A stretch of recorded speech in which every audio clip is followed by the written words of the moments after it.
name's Anthony James and I'm a junk model maker, which means I make models out of junk. I've worked for film, television and theatre, and today welcome to the Bug Cave, because we're going to make some marvellous mini monsters. However, before we do that, I'm just going to do a little introduction on the ins and outs of junk model making. So if you've seen this bit before, just fast forward now to the bit where my shirt changes colour. If you haven't seen this bit before, stay with me as I show you just some bits and bobs about making junk models. The first thing you'll need is a good pair of scissors. I like these small scissors. They're great to use, very good for children as well because they're blunt-ended, so they're not going to hurt you as badly as other pairs of scissors could. But again, still be careful. They are scissors and they can cut you, so be aware of that. But these little scissors are great. The next thing you'll need is some masking tape. Masking tape's fabulous for sticking things together and is much quicker and easier to use than glue, but there are two types. There's low tack and high tack. What you'll need is some high tack masking tape. This is the kind of masking tape that's sold in stationery suppliers. Don't use the kind of masking tape that you can buy in DIY stores because obviously that's low tack, hasn't got a lot of glue on it, so that's not quite as good for making models. So this high tack stuff is the best stuff for making. And really that's it. You'll need some scissors, some masking tape, and then obviously some household junk material that's safe to use. And you're ready to have a go at making a junk model.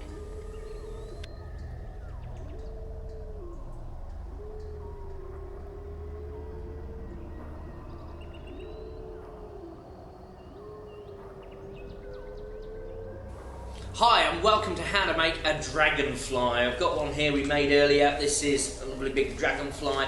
It's basically made out of a plastic bottle, some newspaper and some laminate plastic here, and I'll show you how to do that. And it's quite a big, impressive model, as I hope you think there. Right, how you do it? Well, the body, very simply, is a plastic bottle covered in newspaper. These plastic bottles are nice because they've got this in a nice shape, which is sort of a bump here and it gets bigger there to a thinner tapering end there. That's quite a nice shape there, so we're going to use that. But we can't use that, it's transparent, so what we need to do is get a piece of old newspaper. There's a bit of old newspaper there. I'm going to cut that in half so we've got one page.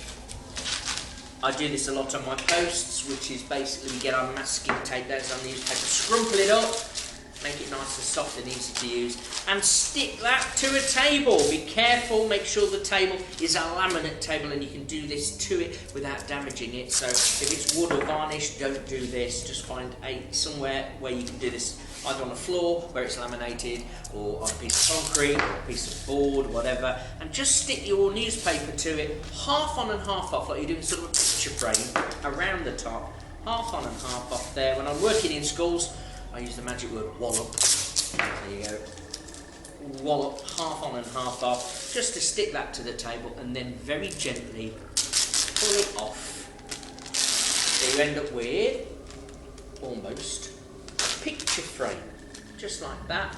Lie that down on the table, get your bottle and just roll your bottle onto the newspaper, just like that, look.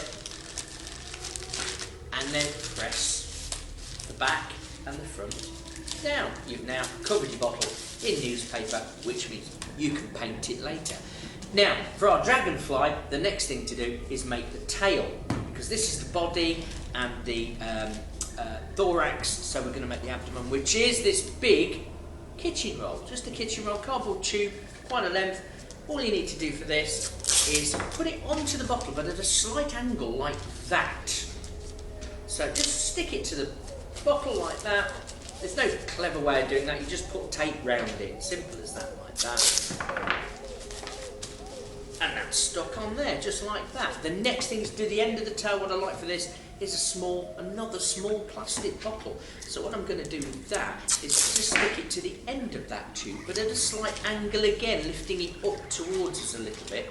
So just like that, and again, tape is just wrapped round. There's no clever way of doing that, it is just to wrap the tape round, stick it on. Now, to make sure you can paint that, what I do, rather than going to the trouble of sticking paper on it or anything like that, because it's such a small bottle, just wrap some tape around it, and that means that you'll be covering the plastic just like that, so that you can paint it later. Okay, do a better job than me, I've done it way too quick, but if you can just cover that nicely, so it's all covered up, there is the tail of your dragonfly, and this is the head. Now, what you need to do now is get another smaller bottle. Now this can be a transparent bottle or a coloured bottle. As you can see here, I've used this coloured bottle here, which has rolled off the table, so we'll come back. We found it, it had rolled off the table, so sorry for that. There it is, a little green bottle. What I'm going to do is take the top off, crush it. And where it's been squished here, just cut there, so you can get your scissors into the bottle like that, and then just cut the bottom of the bottle off like that. If you've seen me how to make the housefly post, we use red ones, so it's the same as on that one. So I'm just taking a bit of tape now, half on and half off, all the way around the bottom of that bottle. Stick it on, make sure you do press it down with your fingers, and then just snip the tape, snip, snip, snip, snip, snip, snip, snip, snip, all the way around. If the tape doesn't cut when you do that, it will be because of the scissors not being very sharp. So if you can't do that, it's your scissors have worn out a little bit, swap scissors. Bend those bits of masking tape out like that, look, and you'll have a sticky flower, and obviously just now stick that where you'd like to on your dragonfly head. Now what I'm going to do, I'm going to use one of these bumps as the middle of the head. So I'm going to stick one there like that, one eye. Now, I'm not going to make you watch that all again, here's one I made earlier, and I'm going to stick that on the other side of the head. There are two big starey eyes. The thing about a dragonfly, they've got huge eyes. They're airborne carnivores, so they need to see very well, and their eyes have developed well, so they take up a good 50%, even more of their head. So there's two big, big eyes. The next thing to do is the wings. So this is where it gets a bit unusual for my post. We're going to use a laminator. So I've got my laminator on here, just a normal everyday laminator, and there's a laminating sheet there, just that plain plastic. What I'm going to do, I'm going to draw the wings. I'm going to open the laminate sheet like this, put it on the table, and I'm just going to use a permanent marker and just draw a big V shape, using as much of the laminate as you can,